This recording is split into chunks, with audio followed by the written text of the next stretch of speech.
Student, आज हम लोग क्लास 10 का विज्ञान पढ़ेंगे, जिसमें इकाई फर्स्ट प्रकाश है। प्रकाश में प्रकाश का गोलीय दर्पण पर परावर्तन पढ़ेंगे। पहले हम लोग देखते हैं कि प्रकाश क्या है, प्रकाश के बारे में पढ़ लेते हैं। तो आप बताएंगे प्रकाश का डिफिनीशन क्या है कि वह विकिरण जो हमारी आंखों को संवेदित करता है उसे हम प्रकाश कहते हैं।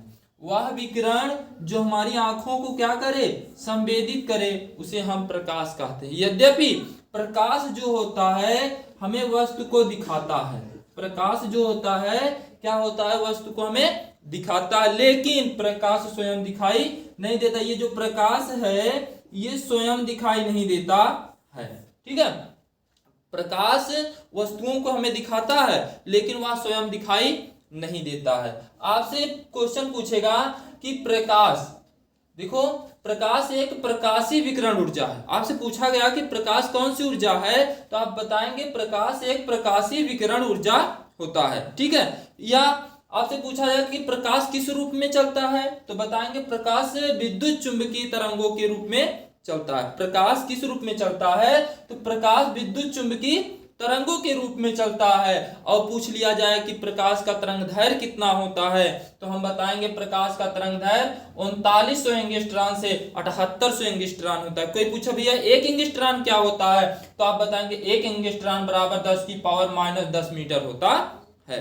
ठीक है, आगे बताएंगे कि निर्वात में प्रकाश की चाल कितना होता है, तो निर्वात में प्रकाश की चाल 3 × 10⁸ मीटर प्रति सेकेंड होता है। तो आज हम लोग देखिए इसमें देखें प्रकाश क्या है, प्रकाश के कुछ नियम भी देख लिए हैं। ठीक है, प्रकाश का कुछ नियम भी देखे हैं। अब उसमें देखेंगे हम लोग, आगे पढ़ेंगे कि प्रकाश का परावर्तन। अगला हेडिंग जो है हमारा वो है प्रकाश का परावर्तन। अब हम लोग प्रकाश का परावर्तन देखेंगे। प्रकाश का परावर्तन में क्या पढ़ेंगे, प्रकाश के परावर्तन का डिफिनीशन देखेंगे आज।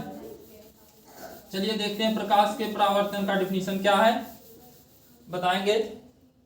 प्रकाश का परावर्तन, प्रकाश का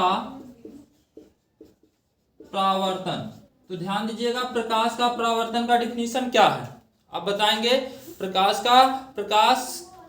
के परावर्तन का डिफिनीशन बताएंगे कि जब प्रकाश की किरण, क्या बताएंगे कि जब प्रकाश की किरण, कोई प्रकाश की किरण है या तो वह चिकने तल या पालिशदार, चिकना तल हो या कैसा तल हो, वह पालिशदार तल हो, ठीक है, उस पर गिरती है। जब प्रकाश की किरण किसी चिकने तल या पालिशदार तल पर गिरती है तो उसका अधिकांश भाग वापस लौट आता है। तो इसका अधिकांश भाग जो होता है, अधिकांश भाग जो होता है वो क्या हो जाता है, वापस लौट आता है, वापस लौट आता है। और इसी घटना को, इसी अधिकांश भाग जो वापस लौट आ रहा है चिकने तल से, इसी घटना को हम प्रकाश का परावर्तन कहते हैं। देखिए कैसे, अब यहां ध्यान दीजिएगा, ये मान लीजिए कोई चिकना तल है, चिकना तल है। अब यहां से कोई प्रकाश आ रहा है और इस चिकने तल पर गिरता है।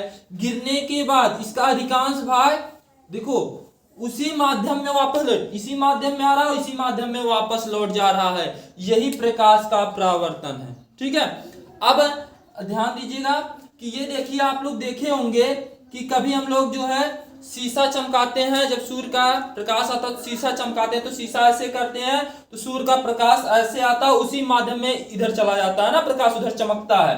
तो सेम वही डिफिनीशन है इसमें कि जब प्रकाश की किरण किसी चिकने या पालिशदार तल पर गिरती है तो उसका अधिकांश भाग क्या होता है, वापस लौट आता है। इसी वापस लौट टकरा चिकने तल से या पालिशदार तल से टकराकर वापस लौटने की घटना को ही प्रकाश का परावर्तन कहते हैं। ठीक है, नेक्स्ट वीडियो में हम लोग पढ़ेंगे प्रकाश के परावर्तन से संबंधित कुछ नियम हैं जो कि अगले वीडियो में हम आपको बताएंगे।